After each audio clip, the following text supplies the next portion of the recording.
नमस्ते दोस्तों, क्या आप भी उन लोगों में से हैं जिन्हें छोटी छोटी बातों पर गुस्सा आ जाता है और फिर बाद में पछतावा होता है कि काश मैं उस वक्त चुप रह जाता? या फिर आपके आसपास कुछ ऐसे लोग हैं जिनका गुस्सा ज्वालामुखी की तरह कभी भी फट पड़ता है? अगर हाँ, तो आज का ये सफ़र सिर्फ आपके लिए है। आज हम डेविड लीबरमैन की मशहूर किताब नेवर गेट एंग्री के उन गहरे राजों को खोलेंगे जो न सिर्फ आपकी नाराज़गी दूर करेंगे बल्कि आपको मानसिक शांति के एक ऐसे स्तर पर ले जाएंगे जहां कोई भी आपको विचलित नहीं कर पाएगा। यकीन मानिए, अगले 60 मिनट आपकी ज़िंदगी को देखने का नज़रिया हमेशा के लिए बदल सकते हैं। गुस्सा असल में क्या है?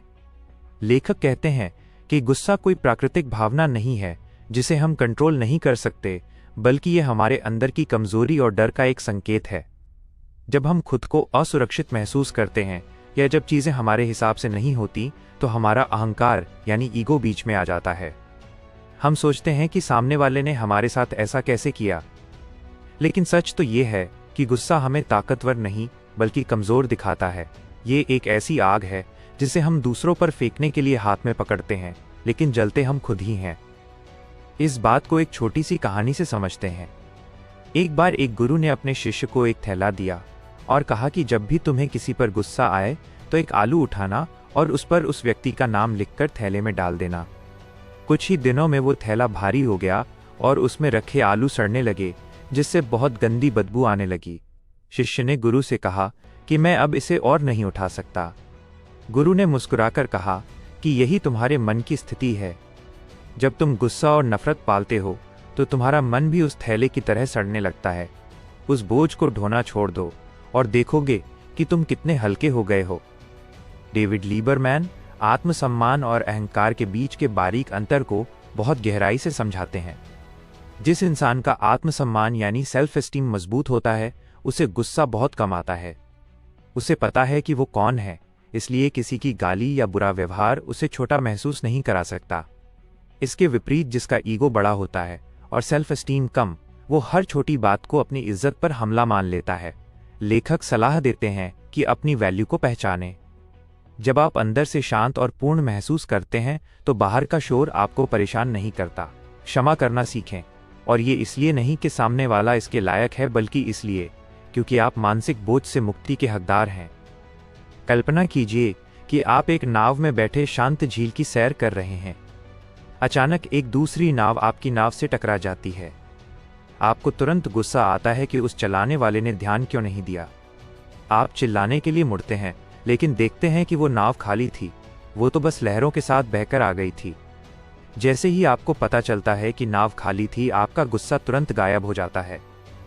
लेखक कहते हैं कि दुनिया के ज्यादातर लोग उस खाली नाव की तरह ही हैं। वे जानबूझकर आपको चोट नहीं पहुंचा रहे, बल्कि वे खुद अपनी परिस्थितियों और स्वभाव की लहरों में बह रहे हैं। जैसे ही आप लोगों को खाली नाव की तरह देखना शुरू करेंगे, आपकी प्रतिक्रिया बदल जाएगी। किताब में एक और महत्वपूर्ण पॉइंट है, वो है धारणा का बदलाव।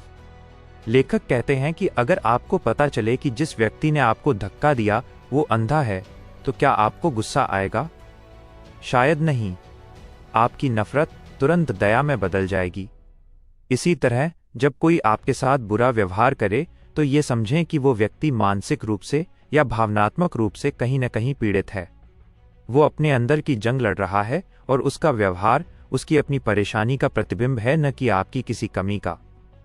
जैसे ही आप दूसरों के प्रति करुणा और सहानुभूति का भाव रखते हैं, आपका गुस्सा मोम की तरह पिघलने लगता है। अब बात करते हैं उन 3 मुख्य कारणों की जिनकी वजह से हमें गुस्सा आता है। पहला कारण है जब हमें लगता है कि हमारे साथ अन्याय हुआ है। दूसरा, जब हमें लगता है कि हमारी अवहेलना की गई है। और तीसरा, जब चीज़ें हमारे कंट्रोल से बाहर हो जाती हैं। लेखक कहते हैं कि इन तीनों स्थितियों में हम खुद को पीड़ित समझने लगते हैं।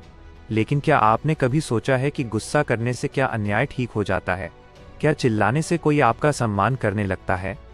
नहीं, गुस्सा केवल आपकी कमजोरी को उजागर करता है। अगर आप सच में अपनी बात मनवाना चाहते हैं या अन्याय के खिलाफ खड़े होना चाहते हैं, तो आपको शांत दिमाग की जरूरत है। एक शांत दिमाग ही सही रणनीति बना सकता है। यहाँ एक और गहरी मनोवैज्ञानिक सच्चाई आती है जिसे लेखक मिररिंग कहते हैं। अक्सर हमें दूसरों की उन बातों पर सबसे ज्यादा गुस्सा आता है जो हमारे अपने अंदर कहीं न कहीं छिपी होती हैं। अगर कोई आपको आलसी कहे और आप बहुत ज़्यादा भड़क जाएं, तो शायद कहीं ना कहीं आपके मन में ये डर है कि आप सच में आलसी हैं। अगर आप अंदर से आश्वस्त हैं तो किसी की बात आपको विचलित नहीं करेगी। गुस्सा एक आईना है जो हमें बताता है कि हमें अपने आप पर कहाँ काम करने की ज़रूरत है। 1 घंटे की इस लंबी यात्रा में हमें यह भी समझना होगा कि गुस्से का सीधा संबंध हमारी सेहत से है। वैज्ञानिक रूप से जब हम गुस्सा करते हैं तो हमारा शरीर कोर्टिसोल और एड्रेनालिन जैसे स्ट्रेस हार्मोन्स रिलीज करता है। लंबे समय तक गुस्सा पालने से दिल की बीमारियां और मानसिक तनाव बढ़ता है। लेखक हमें कुछ व्यावहारिक तकनीकें भी बताते हैं, जैसे कि प्रतिक्रिया देने से पहले खुद से ये पूछना कि क्या ये बात 1 साल बाद भी मायने रखेगी। अगर जवाब ना है तो अभी उस पर अपनी ऊर्जा बर्बाद क्यों करना। ये छोटा सा सवाल आपके दिमाग के उस हिस्से को शांत करने के लिए बहुत प्रभावी है जो तुरंत रिएक्ट करने के लिए उतावला होता है। लेखक ये भी बताते हैं कि हमें अपनी खुशी की चाबी दूसरों के हाथ में नहीं देनी चाहिए। अगर किसी के कुछ भी कह देने से आपका मूड खराब हो जाता है तो इसका मतलब है कि उस इंसान का आप पर पूरा कंट्रोल है। क्या आप वाकई अपनी जिंदगी का रिमोट कंट्रोल किसी और को देना चाहते हैं? अपनी शांति को इतना सस्ता मत बनाइए कि कोई भी राह चलता उसे छीन ले। अपने आप को इतना मजबूत बनाइए कि दुनिया का कोई भी तूफान आपके मन के मंदिर के दिए को बुझा न सके। एक और कहानी जो हमें गहराई से सोचने पर मजबूर करती है वो है एक राजा की जिसे बहुत गुस्सा आता था। उसने एक संत से इसका उपाय पूछा। संत ने उसे एक अंगूठी दी और कहा कि जब भी तुम्हें बहुत तेज गुस्सा आए तो इस पर लिखे शब्दों को पढ़ लेना। उस अंगूठी पर लिखा था, यह वक्त भी गुजर जाएगा। जब हम गुस्से में होते हैं तो हमें लगता है कि यह भावना हमेशा रहेगी, लेकिन अगर हम सिर्फ कुछ पल रुक जाएं और खुद को याद दिलाएं कि ये लहर भी शांत हो जाएगी तो हम बड़ी गलतियों से बच सकते हैं। गुस्सा कम करने का एक और तरीका है कृतज्ञता यानी ग्रैटिट्यूड।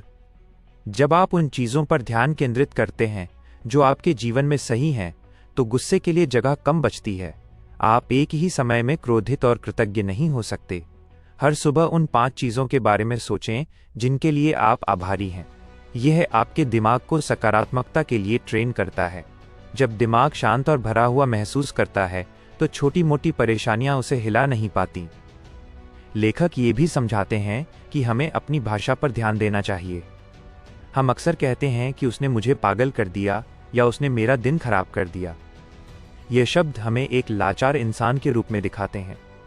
इसकी जगह ये कहें कि मैंने उसे खुद को परेशान करने की अनुमति दी। जैसे ही आप जिम्मेदारी लेते हैं, आपकी शक्ति वापस आपके पास आ जाती है। आप अब पीड़ित नहीं हैं, आप अपने इमोशंस के मास्टर हैं। इस पूरी चर्चा का सार ये है कि जिंदगी बहुत छोटी है और इसे नफरत या गुस्से में बिताना खुद के साथ सबसे बड़ी नाइंसाफी है। लोग आएंगे, अपनी कमियां आप पर थोपेंगे, परिस्थितियां खराब होंगी, लेकिन आपका आंतरिक सुकून आपकी अपनी जिम्मेदारी है। आप दुनिया को नहीं बदल सकते, लेकिन आप ये जरूर बदल सकते हैं कि दुनिया आपको कैसे प्रभावित करती है। इस किताब का निचोड़ यही है कि गुस्सा एक चुनाव है, कोई मजबूरी नहीं। आप चुन सकते हैं कि आपको प्रतिक्रिया देनी है या मौन रहना है। मौन का मतलब हारना नहीं, बल्कि यह जताना है कि सामने वाले की बदतमीजी आपके स्तर के बराबर नहीं है। याद रखिए, महान वही है जो उबलते हुए पानी में भी अपना चेहरा साफ देख सके, और ये तभी मुमकिन है जब मन स्थिर हो। शांति का मतलब ये नहीं कि आप ऐसी जगह हैं जहां शोर नहीं है, बल्कि शांति का मतलब ये है कि आप शोर के बीच रहकर भी अंदर से शांत और स्थिर हैं। उम्मीद है कि आज की ये लंबी और विस्तृत चर्चा आपके जीवन में एक नई रोशनी लेकर आएगी और आपको गुस्से के पिंजरे से आज़ाद होने में मदद करेगी। अगर आपको ये बातें कीमती लगीं और आप अपनी लाइफ में थोड़ा भी बदलाव महसूस कर रहे हैं तो इस सकारात्मक ऊर्जा को अपने तक ही सीमित न रखें। इस वीडियो को दिल खोलकर लाइक करें और अपने परिवार और दोस्तों के साथ ज़रूर शेयर करें, क्योंकि आपकी एक छोटी सी शेयरिंग किसी का पूरा दिन और नज़रिया बदल सकती है। ऐसी ही और जीवन को बदलने वाली किताबों के सार और प्रेरणादायक चर्चाओं के लिए हमारे चैनल को सब्सक्राइब करना न भूलें। अपनी शांति बनाए रखें, मुस्कुराते रहें और खुद को बेहतर बनाते रहें।